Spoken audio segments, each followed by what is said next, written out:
এখন গ্যাস্ট্রিকের কেন হচ্ছে? আপনি যদি আনন্যাচারাল খাবার খান, আল্লাহ সুবহানাহু ওয়া তাআলা আমাদেরকে যে অর্গানগুলো দিয়েছে, যেখান থেকে ইন্টেস্টাইন, লিভার এবং স্টোমাক যে অ্যাসিড এবং এনজাইম সিক্রেট করে খাবারটাকে হজম করে, সেই হজম প্রক্রিয়ার জন্য তো আপনার রিয়েল খাবারের জন্য আল্লাহ তাআলা আমাদেরকে বানিয়েছে।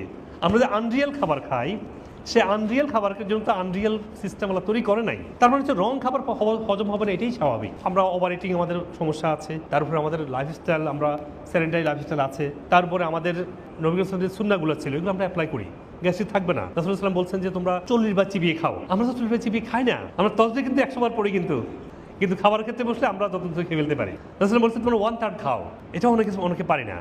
রাসূল বলছে খাওয়ার সময় পানি খাও না, রাসূল সাল্লাল্লাহু আলাইহি ওয়াসাল্লাম খেতে মানা করছেন খাবারের সাথে।